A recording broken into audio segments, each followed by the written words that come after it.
Hello everyone. So again, as per usual, we're going to be talking Porsches and real Porsches, Carreras. So today we have 991.2 2017. It's actually not a bad car.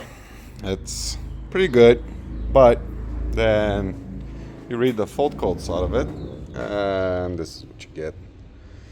Of course, uh, as per usual, electric motors are failing. It's those guys right here. They fairly much look like AC vent control valves, but they're actually not, or they actually do use them in that application as well. But in our case, what we have is codes for the radiator shutters. It's an optional thing, and it's saying that they cannot move freely or internal error. I can see these ones are moving fairly freely, but that's actually the fourth time I actually take that bumper out.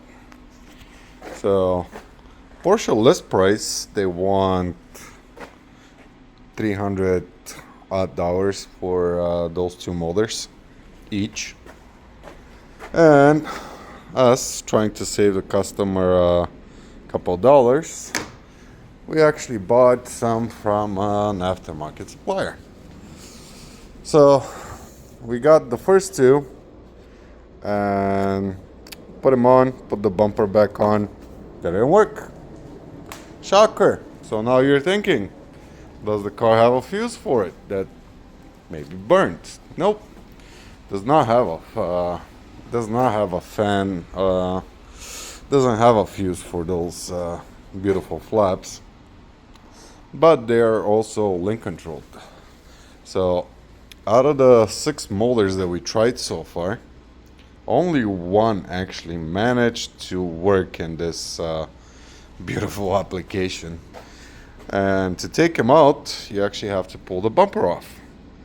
And when you want to test them, you actually have to slide the bumper back in, because you have those cables on both sides. And this is the other side. Also, it contains the antenna, but that's not what worries us. The problem is the cables for them sit all the way in there. Actually, I'll get you a flashlight so I can actually see where they're located. And even if you disconnect them, you cannot really leave the bumper hanging on them.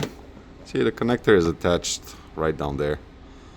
And this spot right here is where the washer connection goes into. And yeah, every single time you want to test them, see if they're working, you basically have to pull the bumper off, take the motor out, swap it with a new motor, put the bumper back onto the car. You don't have to bolt it, thank God, but still, you still have to deal with a bunch of idiocy. So after removing it a few times, we finally found one motor that works, and that's the one there. So this one is currently working, and it's actually actuating the flap the way it's supposed to. But the other side didn't work. So we're waiting for 2 more molders to come in tomorrow, and that's gonna be the last 2 tries we're gonna give this car to actually like those actuators and actually start working. But since we're here, I can actually show you where is the bumper mounted, and if you ever need to do that, you can basically do them yourself. It's really not hard to take the Porsche bumpers off.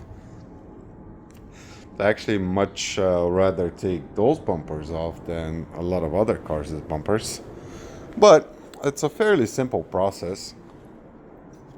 You start by removing the plastic covering on the top right here around the latch, and right here where those two holes are, there's a clip that just slides onto the bumper. It's actually this clip. The way it works is when the bumper goes onto the car, those two pins actually go through the fender, and what you do is you basically put this clip right onto them, and that makes sure that the bumper is secure. So on this side, this is basically how it looks, and this thing would be inside, so you can just grab a pick and pull them out. It's fairly difficult because it is spring loaded, but with a little bit of an effort, it's not too hard. And then what you have left to do is you have those 3 screws right here, which are fairly easy to access after the paneling is off. Then you have 1 screw holding the bumper right here, but what you need to do is you need to remove the screws off of the fender liners. And there's actually one right there in the middle that is attached to the cooling fan.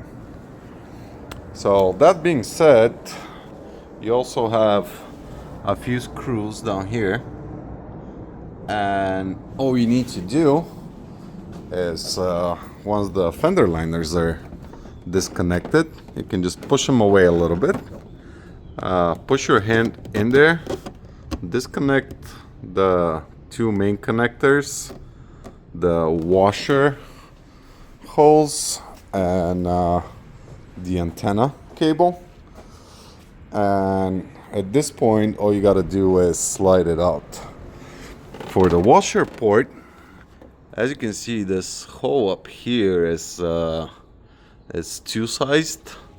The way it works is you disconnect the hose from up top.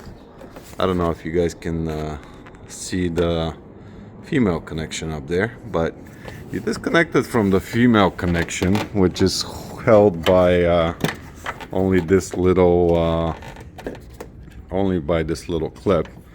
So you push this hose out, and once you have that out, what you do is you just push the holes into the bigger hole, and that would allow it to slide out. It's a very simple bumper to do, and yeah, but when you have to do it multiple times, it becomes not that fun. This is the set washer holes. You can see this this recess actually goes into that hole, and you just slide it. And this is the connector. All you gotta do is press it and pull it. Easy peasy. And those are the only things you need to remove to get a Porsche bumper.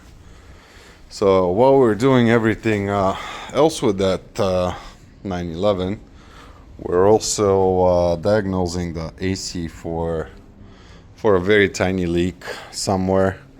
From as far as we got into it, it looks like the Schrader valves are leaking, and we'll correct that, and hopefully we find a motor that actually works for that active vent. If you live in a hot climate, they're not very big of an issue if they constantly stay open like we are in Arizona, but customer actually wants to drive it to Colorado, and Colorado's cold, so he opted to actually get him fixed, and that's what we're gonna do. On the other side, we have a 19 GLS. I know it kind of looks like the old GL, but they call it a GLS because it's a 19. And here we're gonna be replacing an air compressor.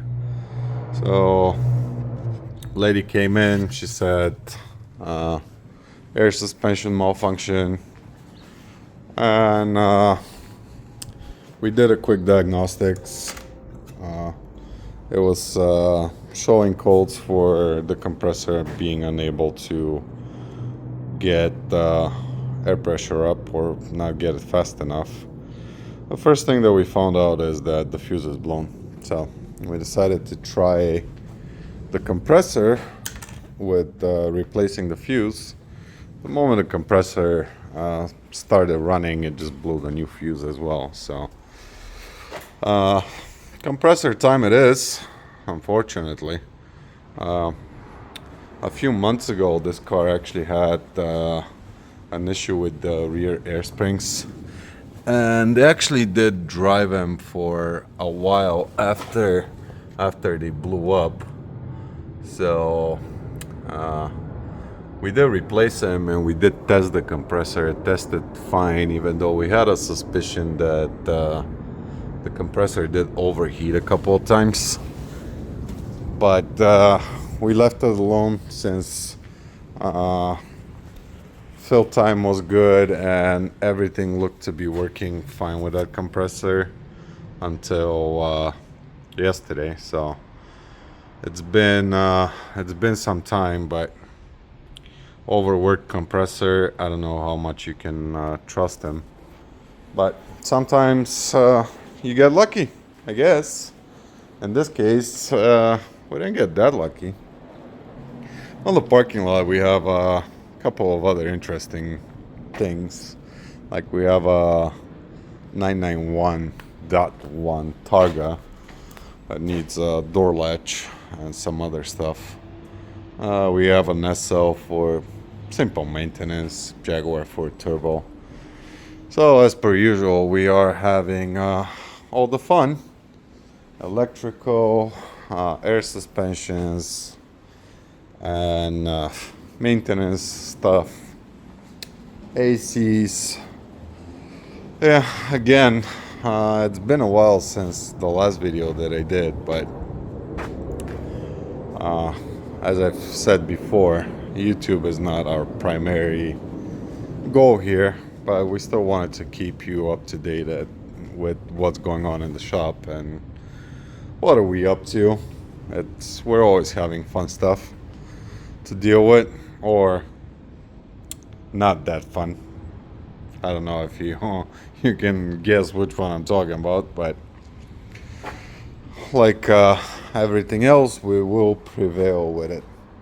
Yep, that's it for today. Thanks for tuning in.